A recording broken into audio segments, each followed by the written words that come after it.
So the societal stigma, if it is removed, we have a strong mentor-mentee program across the institutes. The professor learns with the students learns with the professor. So be mutual respect to the seniors or juniors, which has been percolating to the institutes. And one of them thought that I have been harassed, I have been tortured.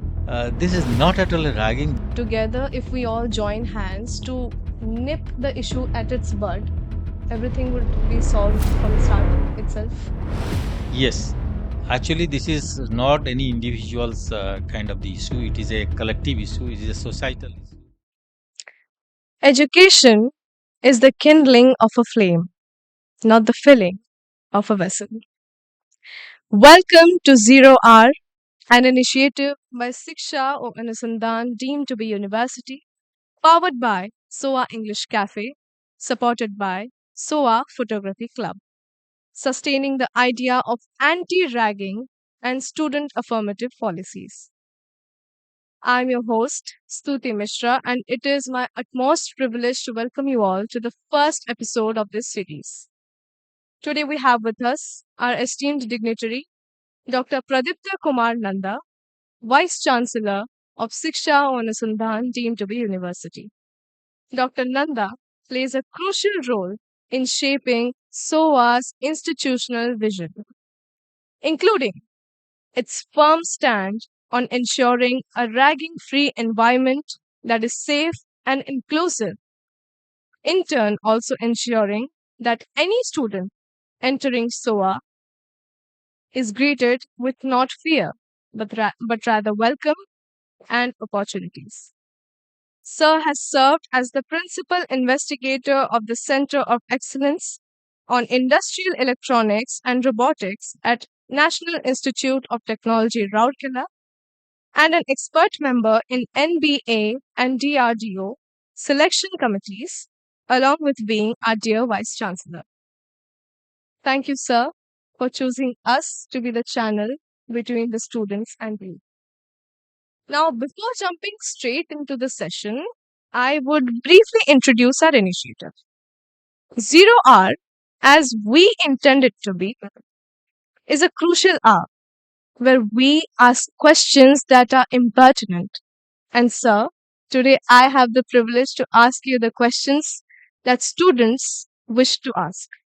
Sir, institutional reforms often take time, but what slow but lasting administrative shifts are being placed to make ragging socially unacceptable, not just officially prohibited? At Siksha Anusandhan, we have a zero tolerance to ragging. And since we are governed by University Grant Commission and Ministry of Education of Government of India directly by UGC, so UGC also every year actually motivates a kind of as a proactive measure and kind of urges us to take all necessary measures to prohibit ragging. Our university, ours is a multidisciplinary university having all professional disciplines, and we have segregated campus, though it is within kilometers, 5 to 6, 7 kilometers, but then we have all campuses, and we have different clubs and different students from different states and different cultural backgrounds. They are here, so that makes us a quite a comfortable position to, in fact, encourage the students not to indulge in ragging, and also kind of motivate the students to attract the newcomers with a smile. Indeed. The support of the SOA administration to the student bodies is absolutely impeccable. Sir, Thank approaching the next question, as in your capacity as our Vice Chancellor, how do you envision how Siksha Anusandhan envisions reshaping the institutional climate to organically eliminate the roots of ragging rather than just policing the symptoms? This has to be addressed at the grassroots level, right at the students level, to the faculty level, and also staff members level. All should be sensitized. They are already sensitized, and it's to remind every year. the onset of the uh, autumn semester, and we have to remind that yes, this is a new semester beginning, and the new students will be entering our campus. So therefore, I think we sensitize the deans apex level, which percolates down to the kind of the staff members, faculty members, and we have a strong mentor-mentee program across the institutes, where we encourage the remind the mentors to be in touch with the mentees, so that they have to discuss the menace of the ranking, and also to motivate them to not to be indulged in such kind of activities, rather to take the opportunity of being in a deemed university to reshape their career. Indeed, sir. So, sir, how do you motivate cross functional departments beyond the student services to actively involve themselves in creating a safe and inclusive environment?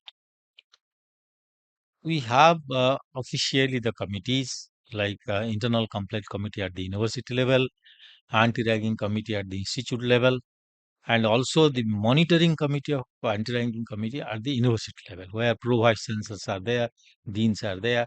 So, as a functioning of the committee, we encourage them, kind of ask the committee to look into this, and also the monitoring committee of the university, where pro vice chancellor, deans are there. They have to also monitor periodically, systematically, and cross-functional departments. In a sense, I wish that beyond students, we have many other kind of the mentor-mentee program, as I was telling a couple of minutes back, and also the other departments like kind of the sports department, we can say the students welfare department, we can say the ncc department, nss. So they are all kind of the motivated, they motivate and invite speakers of kind of motivational speakers who speak to the students, and also motivate the students and faculty to make this campus a ragging free. Indeed, sir. So, sir, would you agree with me if I say that together, if we all join hands to nip the issue at its bud, everything would be solved from the start itself? Yes, actually, this is not any individual's kind of the issue. It is a collective issue. It is a societal issue which has been percolating to the institutes. Mm. So, the societal stigma, if it is removed, and the people should perceive it is a kind of a oneness among each other, so there will be no discrimination between the senior students and junior students. Rather, they love each other with brother and sisters. Then I think the such kind of stigma will never be there in our society. Indeed. So, sir, at the leadership summit level, have discussions emerged around embedding a culture of mutual respect instead of merely enforcing the compliance against ragging? Mutual respect is the ethos of a university, because university is a place I have been vouching for in all meetings, all kind of the sessions, wherever I address the faculty or the students. We actually go hand in hand. We learn together. This is a university where place of higher learning, where there is no kind of the solo learning happens. The professor learns with the student. The students learns with the professor. So therefore, should must be mutual respect to the seniors or juniors. The senior professor must respect the junior professor, or also the junior professor must respect the student, because a lot of kind of happening, kind of newness, innovativeness, kind of innovations come from the students itself. So the professor and the students, who are professor who act as a mentor, they join with the students. So we must respect mutually, so that we work collectively, and therefore university is a place called new knowledge creation and dissemination to the society. Indeed, sir made a crucial point that respect is fundamental and hierarchy doesn't affect it. Right, sir? Yes, there is a proverb: respect begets respects. If we respect everybody, including defending, forgetting the hierarchy, then I think automatically respect comes. Applause worthy statement by you, sir. So, approaching the next question, what thought process guided our Siksha or Anusandhan office when deciding what consequences and redress systems would be to implement for ragging? Actually, There are many redressal systems. Few of them I actually housed for just a couple of minutes back. But what we always think that if we take a particular measure and adhere to it and see the consequences and not force it, rather kind of embed with our system, with our stakeholders, could be the parents, could be the alumni, could be faculty, students, everybody, management and administration, then I think this kind of situation will never arise. And on the top of that, if we care for each other, love each other, respect each other, I think this terminology will never be there.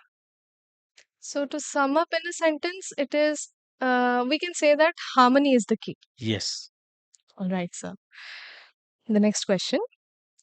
When cases do arise, out of ordinary, of course, do you believe transparency builds trust or does it risk sensationalism? How is the balance actually handled?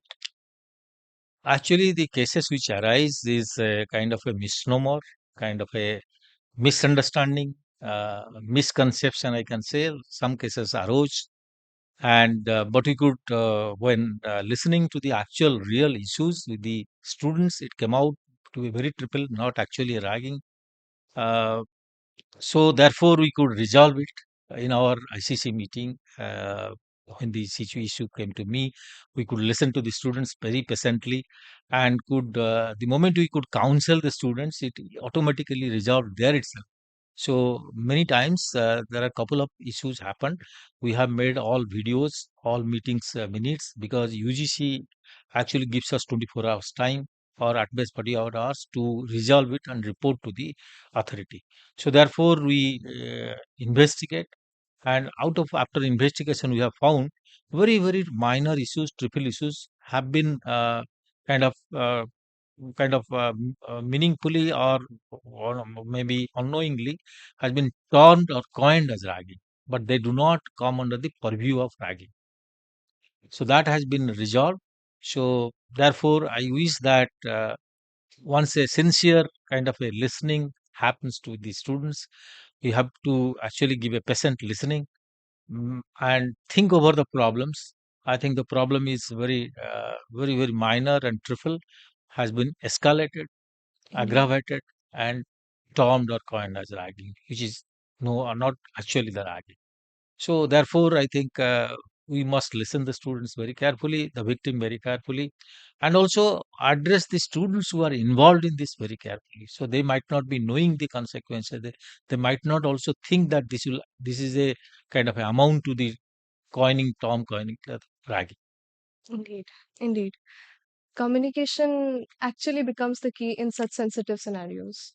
Communication, and also the I think the instant reactions should be avoided, because what happens, the students sometimes without knowing instantly We get coin aggravated. as a ragging, and go ahead with the proceedings and other things, report to the authority, higher authority, UGC, even our students, right, without even counseling, even going to the counselor or going to their mentor, the seniors. So always I urge the students, first hand, you should go to your own friend, go to your seniors, go to your mentor, faculty mentor, then come to the ICC and other things. So that instead of writing directly to the University Grant Commission or to the Ministry of Education, which is the highest body who directs us to investigate and report, instead of that, we can solve many things amicably, which is not actually right. Indeed, indeed. I agree, sir. Sometimes a little flame blows out Yes, of yes, the yes, yes, proportions. yes. Yes, right. So, sir, the next question would be, can you talk about a moment when hearing a student's experience actually shaped your approach to the governance of this issue? I just remember a particular issue. Mhm. I think one of the student actually wrote to UGC, and there was a kind of the letter from UGC that investigate and report.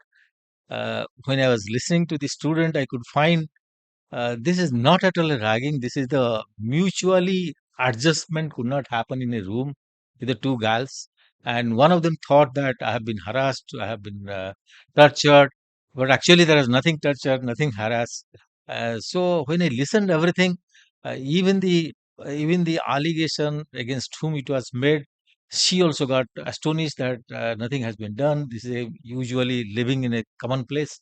So mutual adjustment is very important in a place, in a society, and mutual respect also. I think told both of them that we must respect each other's kind of the attributes, characteristics, behavior, so that we can live together, and we have to compromise, adjust with each other, so that harmony will exist. And such kind of very trivial things, which when I listened, I could find it's such a trivial thing is flared up, went to government of India and came a notice to us. So then I told her also, but many people were kind of the opinion that we have to take unity measure against her. But I told no, she should know that such issues can be resolved. Like in a house, we have a lot of difference of opinions amongst others, but we stay together. Similarly, in an environment, in a kind of the working environment, we can say the study environment, we should think of living together, respect each other, provide conducive environment for the others. I think of others. If you love others, think for others, live for others, I think all the problems will be solved. Right. Five fingers can never be same. Same, We yes. need to understand that. Yes, yes. So, sir, next question. What long-term structure are you building so that today's anti-ragging conversations don't fade once the leadership baton is passed? Actually, this is a system-driven approach. This is not a personal-driven approach. So, whether the leadership changes, somebody else actually joins or comes in the chair, because the system is in place, and this is very much had percolated down to the grassroots level. So I think change of leadership will not change at all the mindset or the systems or the kind of the process or the kind of the mechanisms that we have adopted and deployed. Right. So, sir, presenting the final question to you. With cultural nuances across student backgrounds, how are how is our university office adapting to anti-ragging messages so that they resonate meaningfully and not just performatively or affirmatively? Actually, we take this as a kind of opportunity that we have different students from different cultures, different backgrounds, different states, including from foreign students. So that is a strength of us, so that it will help the student, one student to know the culture of others, other student know the culture of other, instead of thinking negatively about other cultures, rather will think of embracing, knowing more about cultures. So it is a unity in diversity, we should think. And this is a place where we learn about other things. This opportunity for one culture students to learn about the other culture and grow. So that it will help if he actually is immersed in other culture in any other place in his lifetime or her lifetime, then it will help her to adjust and grow and respect the culture. Right, sir. There has not been a single point that I have disagreed to as a student till now. Thank you. So, sir, what would be a final note that you would want to give our students? My final kind of the views, I can say that this is a change era where we live in a different dimensions. I could see there is a thinner of patience. I can say that patience is thinning out, but I'll urge all the students to not to be impulsive, but to be very judicious, cool, and calm to address the issues, and to interact, have a good interpersonal relationships, to build a teamwork and to work in a team and respect each other, love each other, think that we are all human beings and we all should grow together. Then only wherever we work, wherever we grow, we leave a footprint there. Right. So, dear viewers, from what we heard and analyzed today, harmony, understanding, mutual respect. Am I right, sir? Yes. These are the basic parameters actually that would actually be solving all the problems that we go through. We are not denying the fact that ragging is unreal. We are simply agreeing to the fact that it is not unsolvable. It is not unavoidable. When we try to understand the perspective of the other person in the room with us, when we try to accommodate our differences, half of the problems get subtracted there only. Majority of the problem, not half. Right. And in case, of course, differences will always be left. Yes. In case there are some issues that are left unattended, we do have our adults with us to solve them. Yes. We can consult people in our university who can solve things for us in case they go out of hand. So, dear viewers, let's all promise that we will always continue to live and lead with love. Thank you, sir, for joining SOA English Café and SOA Photography Club in a venture that is crucial to not just a university but every student studying here. My pleasure to share with the students. Thank you, sir. It was a privilege to share a platform with you. Thank you.